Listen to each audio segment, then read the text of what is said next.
Buds must be the most hopeful things, emerging blind, trusting the few signs of warmth and growing sunlight, dense with folded leaves already green in anticipation, somehow impossibly confident of a patch of sun to feed them, all the while ignorant of where they are born. They do not think, "What sort of tree am I?"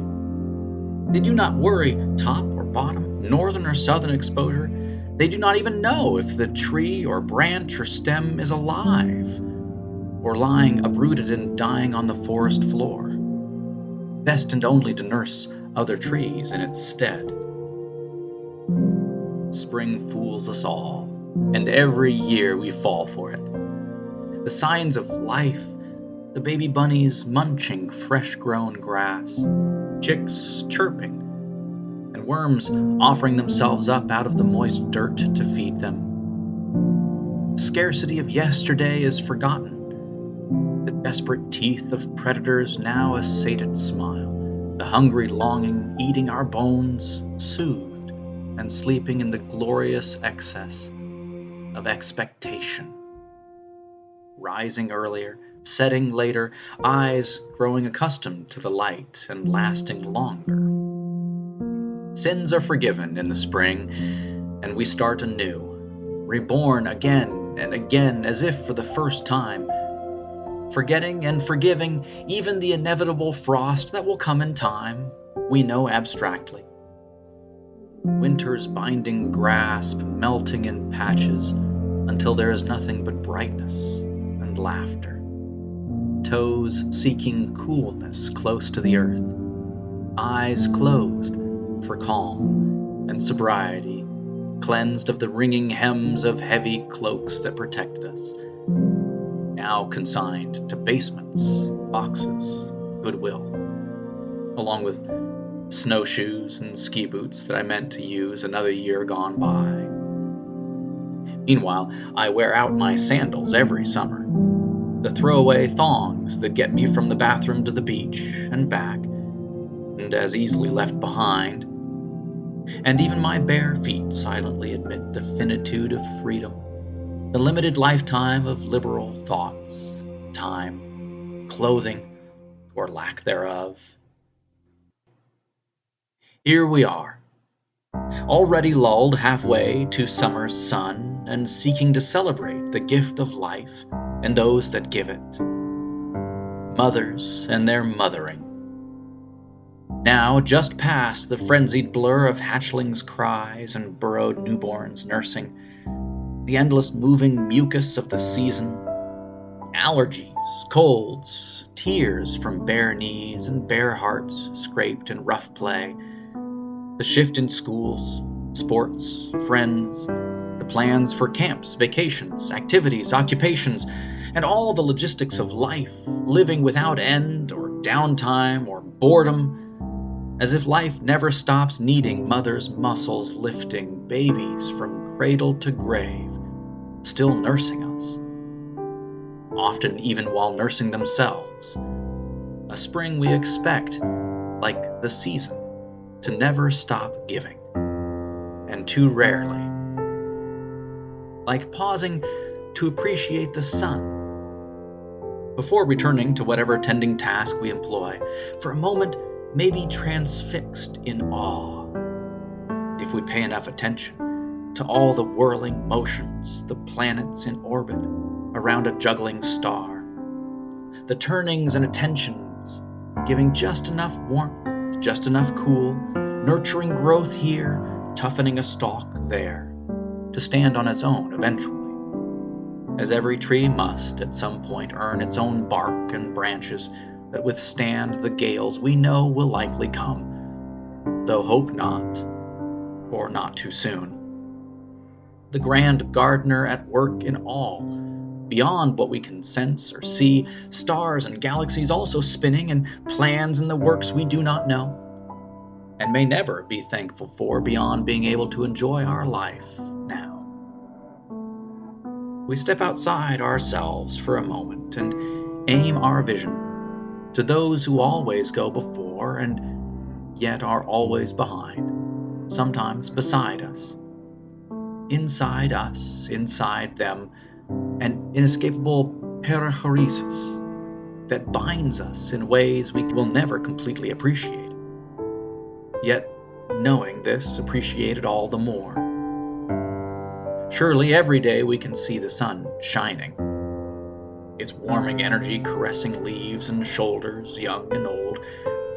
But we need to be reminded, as with Mother's love, like solar winds that move and nourish us, penetrate us, quite without our sensing it.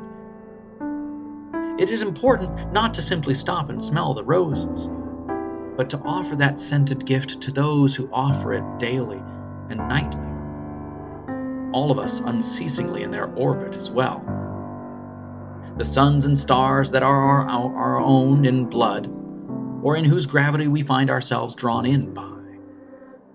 The mothers we know by name or distant recollection, the courses of our wandering altered somewhat for their presence in our lives and our skies.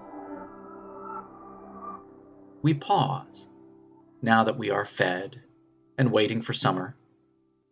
Once more our needs met, and in our wanting more, we cherish the gift we always enjoy and too often ignore. We lift our faces to the light of life cascading and our brief appearance in the cycling song. As chicks free from the nest must look back at the cradled care that offered safety, and now freedom, and wonder if the wide world before us will ever compare to the frenzied, downy love we knew. Then turn in adventurous and all-consuming flight to flights of our own. Spring lies to us, and we welcome it, because there is truth to it that our hands cannot grasp or measure. Poverty in logic, calculus, to understand the oikonomia at hand, that Greek word at the root of our impoverished economy, but so much more than a literal translation, household management. When the house is our whole world and management about relationships, not ticks in a leisure, but looking after the forest by caring for each tree, caring for the part while holding the whole, knowing what to pack for every day of the road trip, for instance, and leaving the Tetris game of loading the station wagon to the men and their not entirely undeserved stereotype, focused short-term attention, honoring everyone's gifts. The line between employment and toleration blurred at times, making sure what needs to happen happens nonetheless. An ecosystem more than an economy. That web of interrelated destinies, needs, desires, and occasional sacrifices, made in the moment, tragic, and yes, sometimes with scope of time understood in different terms. No less unjust, perhaps, but somehow not unfair in balance. A sense of the world in motion. A lesson, it seems, each one of us must learn at one point or another, one season or another, and sometimes again and again, before accounting is let go, and a hand extended, open, like a leaf unfolding, seeking the sunlight. It must have been a strange bud to see, perched in a tree that day in Jericho. It must have been fall, leaves already fallen, an unobstructed view that tax collector Zacchaeus sought. Of the traveling preacher he'd heard so much about, the miracle worker, the rabbi, almost barefoot, yet deeply happy. He wanted to know what Jesus knew that he did not. Wanted to hear for himself. But no one trusted him, let alone liked him enough to stand by him. A cheat, a collaborator, taking advantage of power, position, privilege, to rig the game ever in his favor and a little more on the side, if truth be told. Everyone knew but could do nothing about it. He had the letter of the law on his side, and strong arms standing by if the law wasn't enough. Not worth spitting on, to be honest. A man of small stature, we're told. An unusual detail, surely symbolic, perhaps meaningful, because we all have small parts of ourselves whose trauma response is betrayal. Lacking any place among the people, he climbed a tree to see this Jesus, would-be prophet, and in so doing, and out of season, showed with the smallest bud there was still life in that branch, still living flesh around heartwood that desperately wanted to feel the sun. He saw him, the outlier, the different one, on the edges with something to say. Jesus was drawn to Zacchaeus, or pulled him to him, moving the earth with his feet, centered. Like a giant stone sphere I once saw in front of Ripley's Museum of Believe It or Not. 3 tons at least, on top of a small fountain, a thin layer of water, so that anyone with a grip could easily turn that sphere in a new direction. My hands believing what my reason could not.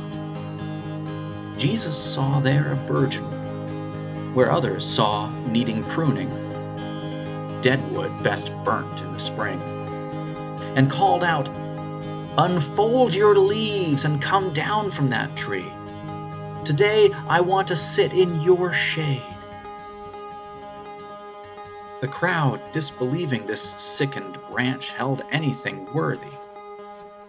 That wee little man unfurled, descended inexplicably new, declaring, "Where I have done wrong, I will make amends, and half of all I have I will give to the poor." And Jesus smiled, knowing.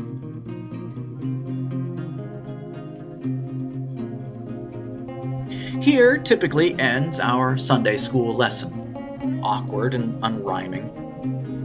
When I was a child, this was my favorite Bible story.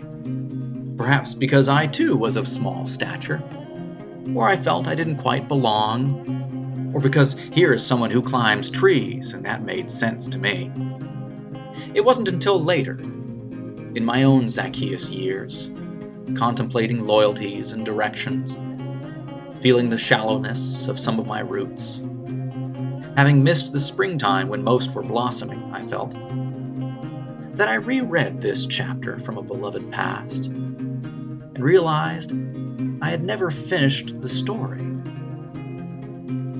Zacchaeus descends, called by Christ and God incarnate to host, and to prove his worth, or perhaps as a testimony, declares justice, so far as is in his power, and sacrifice to end poverty, inequity. "I will restore what I have taken and give even more." Living by the transforming spirit of the living law that believed in him enough to call him from his perch and ask him to bear fruit. Then Jesus turns and says to all those with ears to hear that salvation has come to this house. Salvation!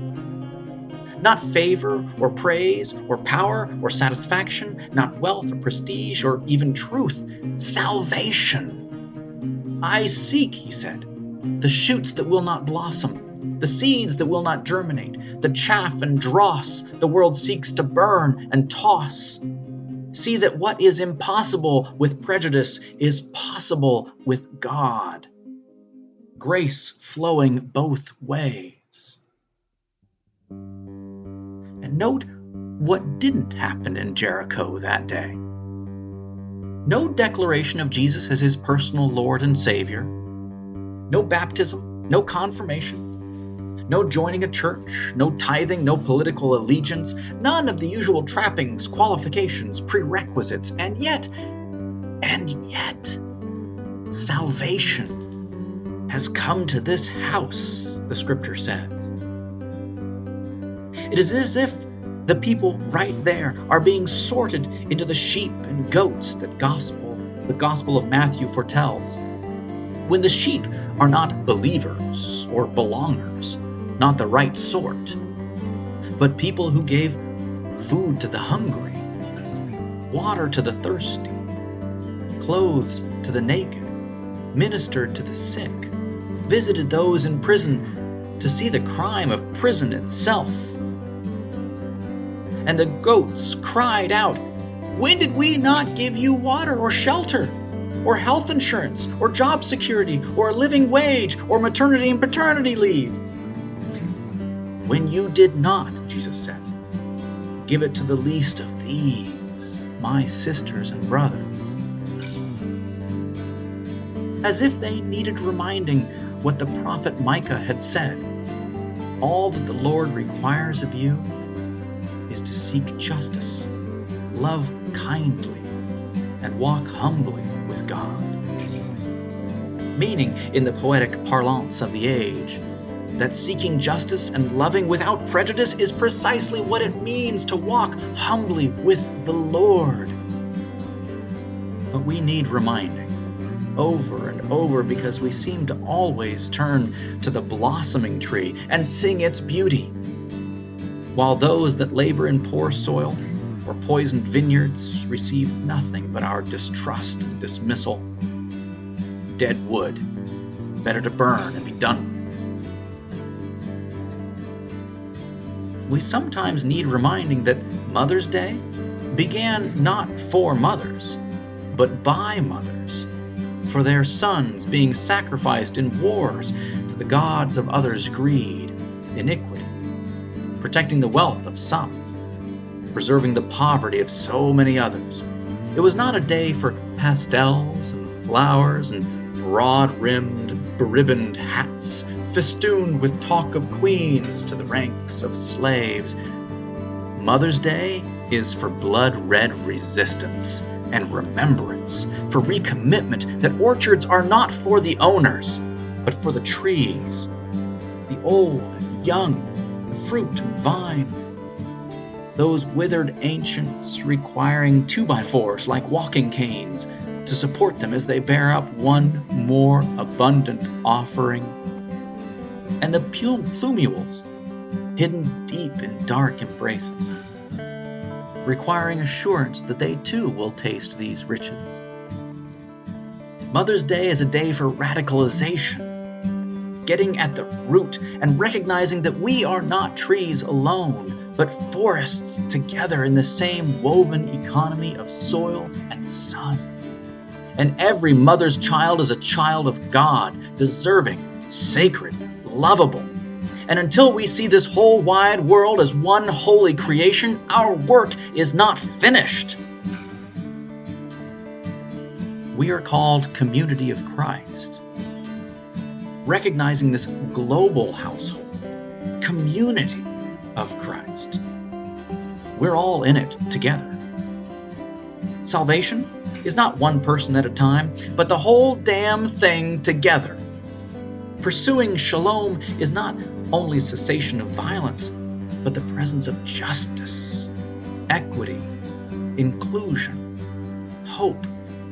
Sun for every leaf, rain for every root. And if that means working for irrigation, or free quality childcare, or universal health care, or forgoing so much meat or sugar or corn soup so that others may simply eat, or refusing wars of aggression, or joining those defending themselves against aggression, even our own, or grounding every single plane and walking to the damn grocery store, whatever it is, and the choices are legion, we see Christ in it all.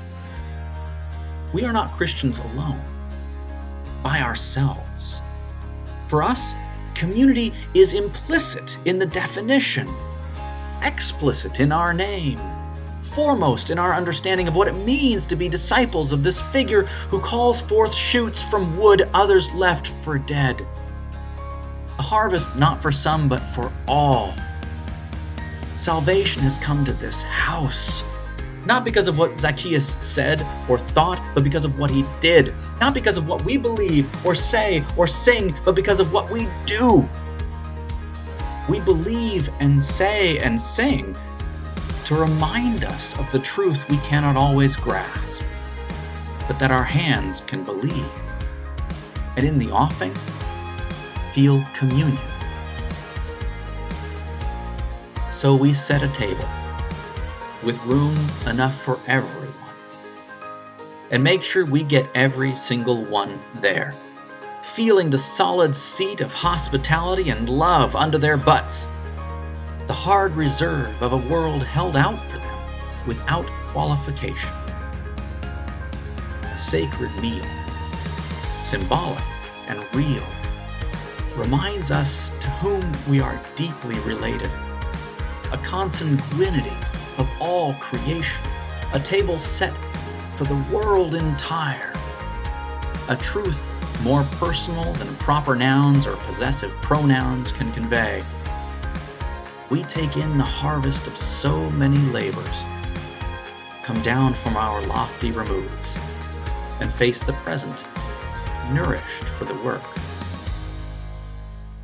Perhaps the sweetness of bread or wine, affording us a precious moment of rest, renewal, an inward smile, watering the roots of whatever is barren in us, so that, in whatever season, we might unfold a flower and offer something sacred, if something small, to a passing bee or hummingbird itself searching for something good, knowing one flower is not enough to feed a family, a forest, a world, but that every flower, just as every mother's love, is a needful point of beauty in the world, in the whole. Buds must be the most hopeful things.